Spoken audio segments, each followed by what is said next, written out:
The large hall was filled with soft murmurs and the sound of people adjusting their chairs. It was a beautiful place with golden lights hanging from the ceiling and polished floors that reflected everything like glass. People were dressed in neat clothes, some in suits, others in dresses. There was a buzz in the air. This was no ordinary evening. It was a recital night, and everyone had come to see talented pianists perform. In the middle of the crowd, a quiet woman entered through the side door. She wore a plain sweater and carried a small handbag close to her side. Her shoes were worn out at the heels.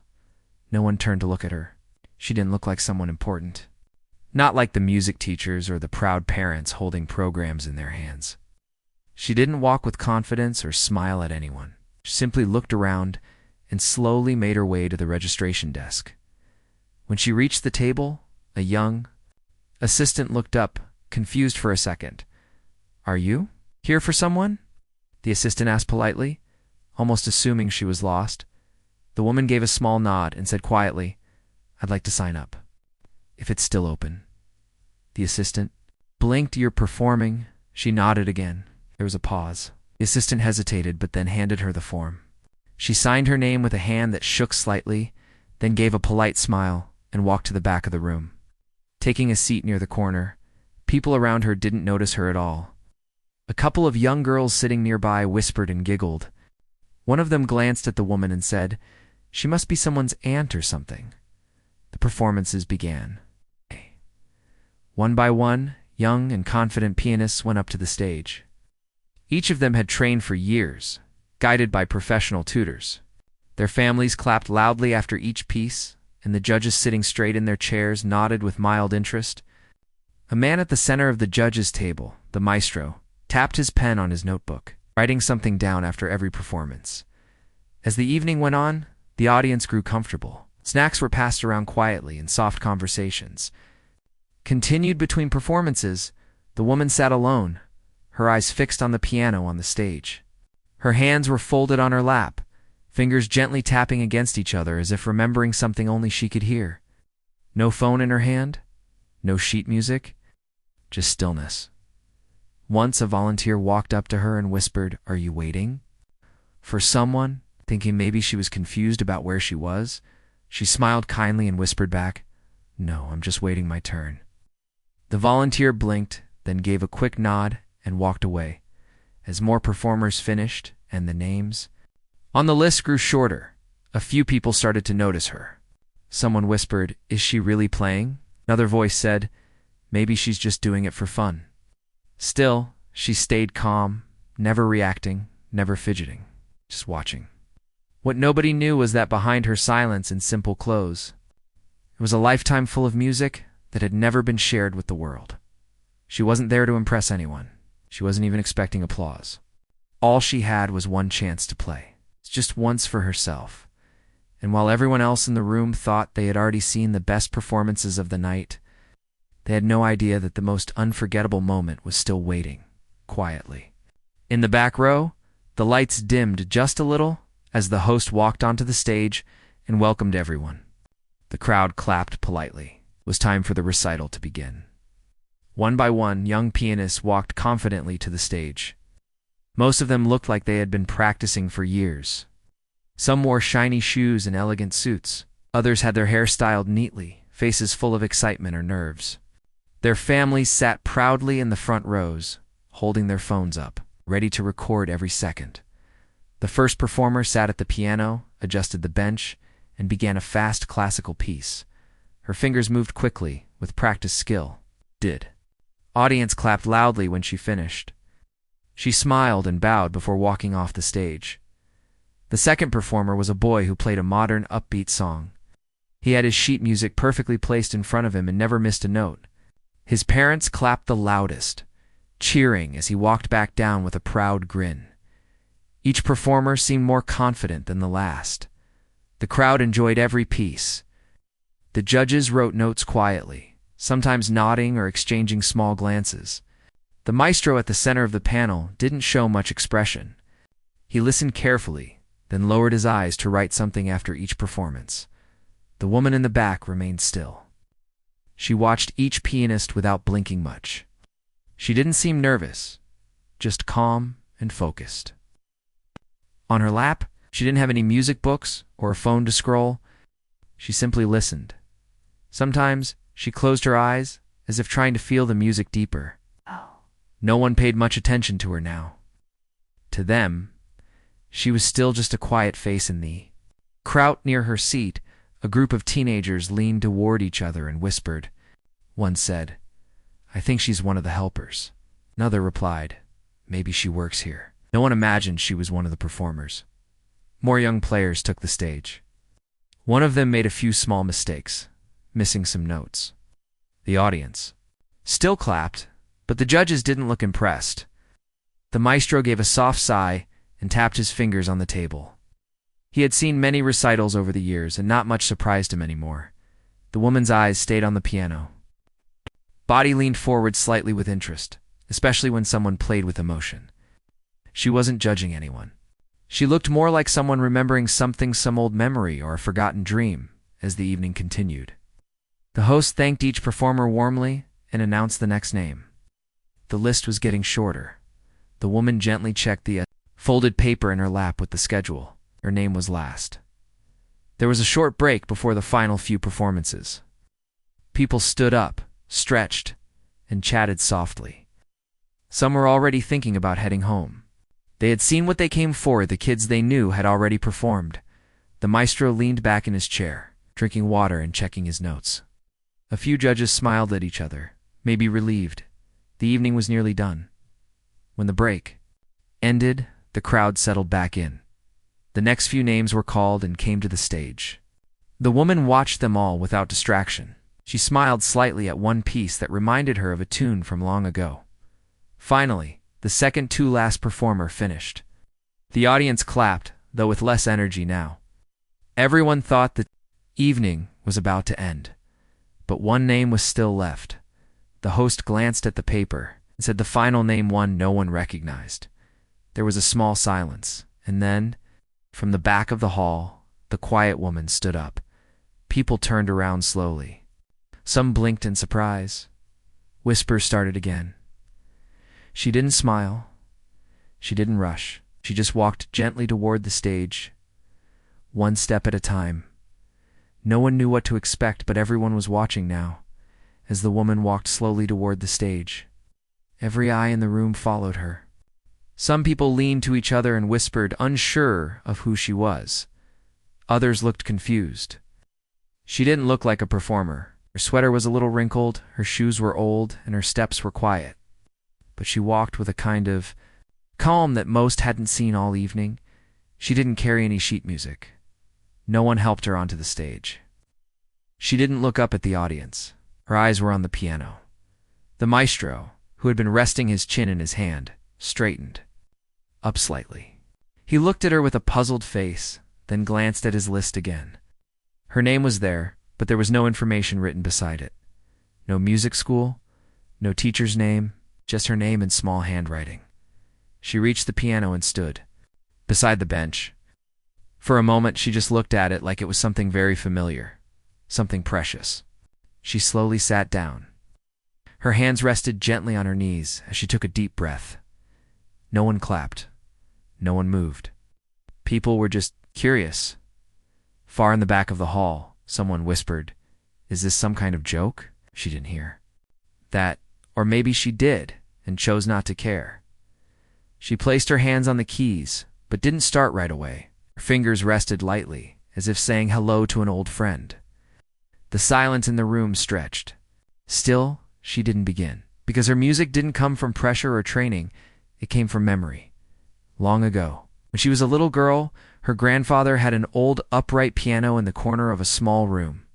The keys were yellowed with age, and a few of them didn't even work. But that piano had been her world. Her grandfather wasn't a trained musician either, but he played from the heart. He had taught her how to listen not just to sounds, but to feelings. She had no idea how to read music. She just watched him. And over time, her fingers began to copy his, not in the exact way, but in her own way. Years passed. Life got busy. She had to work long hours in a noisy factory, then cook and clean, take care of others. Days turned into years, and music became something she only played at night, quietly, so no one would hear. She played for herself, for the sadness she didn't speak, and for the joy that had no words. Now, after all those years, her hands were back on a piano butt this time, in front of strangers. She closed her eyes and began. The first note was soft. Barely heard, then another. A slow, simple melody began to form. It wasn't anything the audience had heard before. It wasn't fancy, it wasn't loud, but it had something. It's real, something pure. In the front row, little child stopped moving and just stared. A man who had been scrolling on his phone slowly looked up, and the maestro. He didn't write anything, he just listened. The melody grew deeper, not faster, just fuller. Someone telling a story with no words.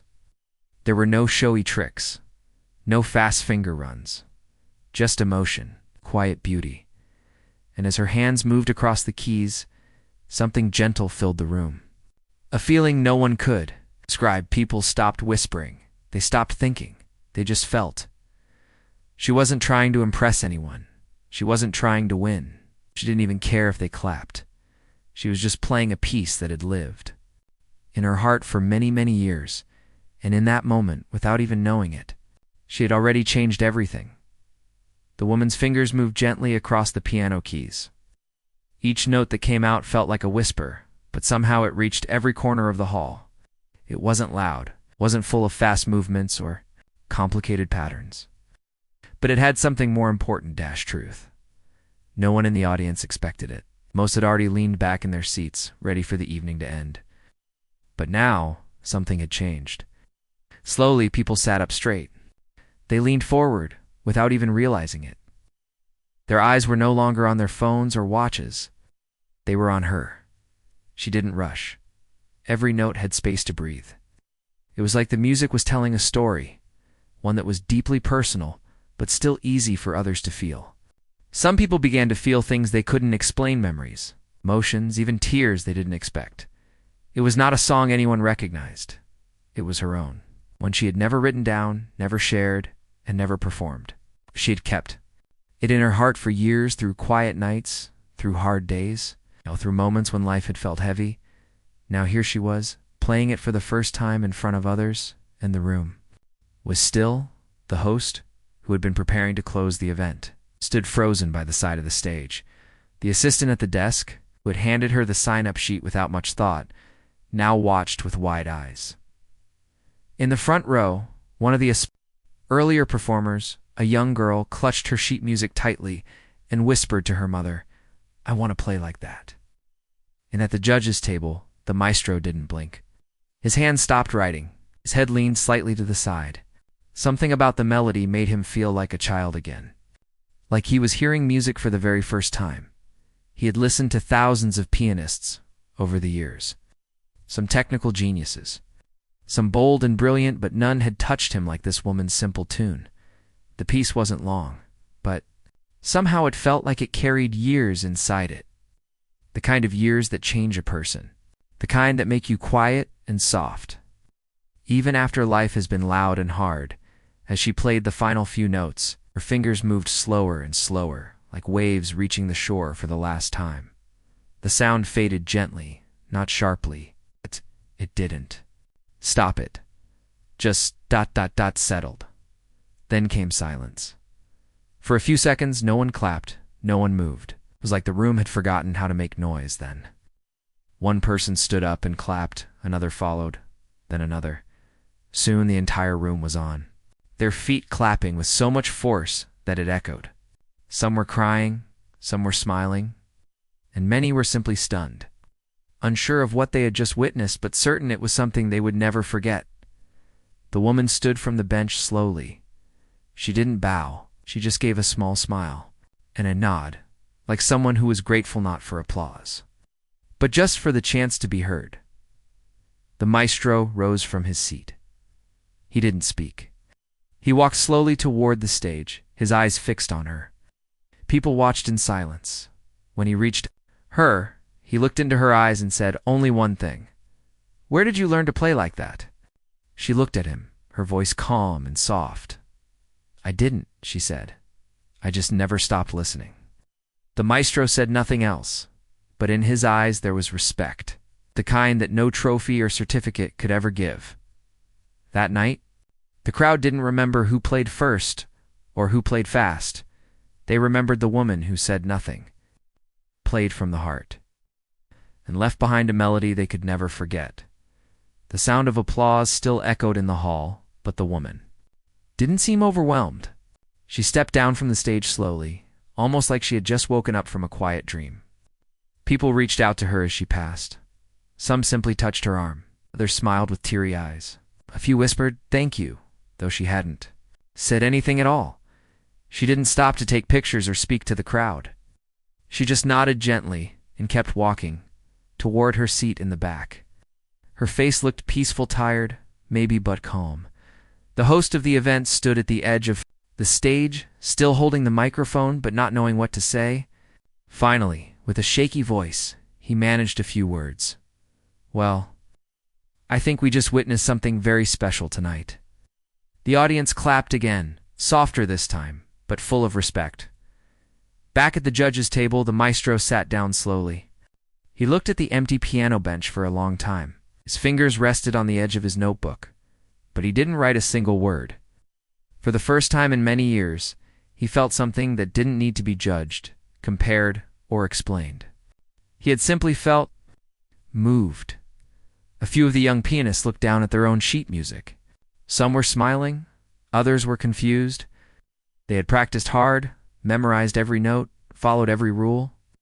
And yet, the woman had played something no one had ever heard, and, somehow, it stayed in their hearts longer than anything they had done. One of the performers walked over to her. She was shy and held a small notebook in her hand. "Excuse me," she said gently. "Can I ask you something?" The woman looked up, smiling softly. "Of course. Did you make that song yourself?" Woman nodded. "I guess I did. I've been playing it inside my head for a long time. I just never had a stage for it before." The girl looked amazed. It sounded like a story. The woman paused, then replied, "That's because it is." A few other students joined in. One asked if she had ever gone to a music school. Another wondered if she had more songs like that. She answered each one with patience, never once acting proud or special. She told them she had learned to play by ear, that her grandfather had taught her a few things when she was little, but the rest she had figured out on her own. No certificates, no lessons, just years of listening, feeling, and trusting her fingers. In a corner of the room, someone had recorded her performance on their phone. They uploaded it quietly without saying a word, not knowing what would happen next. The maestro finally stood and walked over to her. The room grew quiet again. He didn't speak right away. Then, in a quiet voice, he said, "Would you consider sharing that piece again? I think the world needs to hear it." The woman looked at him and smiled kindly. "I never planned to play it for the world," she said, "but if it helps even one person feel something true, maybe that's enough." She didn't ask for money. She didn't ask for praise. She only hoped her music had meant something, and it had. The night ended differently than anyone had expected. No one rushed out. People stayed, talked, and shared how they felt. Some even said they wanted to learn piano not to perform but to express, to play from the heart, just like her. That one melody had done something no speech could ever do. It reminded everyone that talent isn't always loud, trained, or perfect. Sometimes it's quiet, hidden, and patient. And when it finally shows itself, it touches everyone. The next morning, the video of her performance began to spread quietly across the internet. The person who had recorded it didn't add any fancy title or dramatic caption. It was just a simple video of a woman playing the piano at a recital. But the moment people clicked on it and heard the first few notes, something happened. They kept watching. They shared it with their friends, saying things like, "You have to hear this," or "I can't explain why, but this touched my heart." By the end of the day, thousands had seen it. Somewhere in a music academy far from the recital hall, a teacher showed the video to his class and said, "Listen to how she tells a story." This is what real music feels like. In a busy cafe, a worker paused wiping tables to watch the video on her break. She had never studied music, but tears filled her eyes by the end, back at home. The woman didn't know her video was spreading. She had returned to her small apartment, taken off her shoes, and made herself a cup of tea. She didn't check social media. She didn't expect anything. To her, the recital was a quiet, beautiful moment, and she was simply grateful it had happened. But soon, messages began to arrive. One from a young girl who wrote, "I watched your video 3 times. I always thought I wasn't good enough, but now I believe I can make music too." Another from a man who said, "Your song reminded me of my mother." I cried, and I haven't cried in years. Even the host of the recital sent her a message, saying, "We'd love to invite you back anytime." We reminded all of us why we love music. The woman read each message slowly, her eyes sometimes filling with quiet tears. She never imagined that something so personal could reach so many strangers. It was both strange and beautiful. A few days later, the maestro called her. He didn't speak in a grand or formal way. His voice was gentle. "I haven't stopped thinking about your melody," he said. "Would you consider playing at our next concert? No competition, no judging, just play." She paused for a moment. "I'll think about it," she said, "but only if I can play it the way I want." "Of course," he replied.